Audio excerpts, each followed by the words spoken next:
Hello bachcho, let's see this question.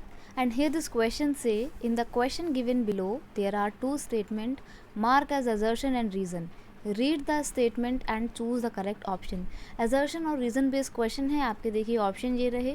पहले हम हमारे assertion की स्टेटमेंट को पढ़ते हैं. assertion है आपकी, in July 1943 Germany surrendered to the allies, यानी कि जुलाई 1943 में जर्मनी ने एलाइज पावर के आगे अपने आप को सरेंडर कर दिया, क्योंकि जर्मनी बहुत ही बुरी तरीके से सेकेंड वर्ल्ड वॉर में हार चुका था. रीज़न यहाँ पर दिया हुआ है, Hitler's propaganda minister Goebbels and his entire family committed the suicide collectively in his Berlin bunker in April. और क्या होता है, देखो अप्रैल में जो हिटलर का प्लानिंग करने वाला, हिटलर से रिलेटेड जो भी पॉलिसी हुआ करती थी, जो भी प्रोग्राम हुआ करते थे, उनको प्लानिंग करने वाला जो मिनिस्टर था जिसका नाम था ग्योबेल्स, एंड उसकी पूरी फैमिली ने क्या कर लिया था, सुसाइड कर लिया था कलेक्टिवली, मतलब अपने मिलकर अपनी सुसाइड कर लिया था. कहाँ पर? अपने ही बंकर में जो कि बर्लिन में स्थित था. और अप्रैल में उन्होंने अपना मतलब सुसाइड किया हुआ होता है. तो जून में आके जब हिटलर को लगता है कि अब कुछ भी नहीं बचा है, तो फाइनली वो सरेंडर कर देता है जर्मनी को पूरे अलाइज पावर के आगे. और इस तरीके से जर्मनी इस वॉर से बाहर होता है और अपनी हार को एक्सेप्ट कर लेता है. एंड यहाँ पर जर्मनी के हिसाब बिहाफ पे वॉर ख़त्म हो जाती है. तो यहाँ पर आपका एजर्शन तो बिल्कुल सही है और रीज़न भी बिल्कुल सही है, लेकिन बात यह है कि जो रीज़न है ना, वो एजर्शन को ठीक से एक्सप्लेन नहीं करता है.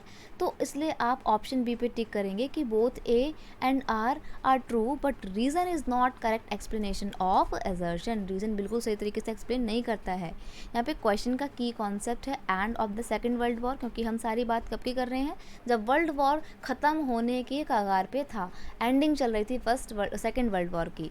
अच्छा मेरे को ये बताइए, फर्स्ट वर्ल्ड वॉर कब से कब तक था आपका? फर्स्ट वर्ल्ड वॉर की अगर हम बात करें,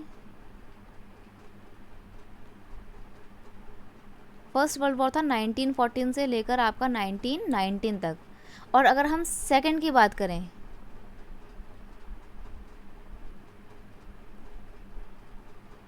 सेकेंड वर्ल्ड वॉर था आपका 1939 से लेकर 1945 तक. तो ये आपका था पूरा war, first and second world war.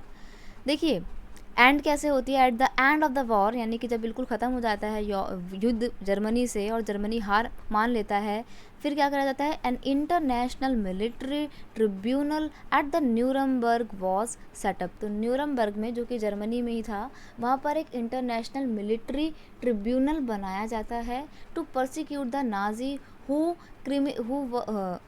Nazi war criminals, और जो कि नाजी वॉर के क्रिमिनल्स थे, for the crime against peace. और उनको इसलिए, उनके ऊपर ट्रिब्यूनल ने इसलिए मुकदमा चलाया या उनको इसलिए परसिक्यूट किया क्योंकि उन्होंने विश्व में और स्पेशली जर्मनी में शांति को भंग करने की कोशिश की थी. तो इसलिए उन नाजी वॉर क्रिमिनल्स को अरेस्ट किया गया जो दंगा कर रहे थे और पीस को बिल्कुल पीस के अगेंस्ट थे, तो उनको परसिक्यूट किया गया था.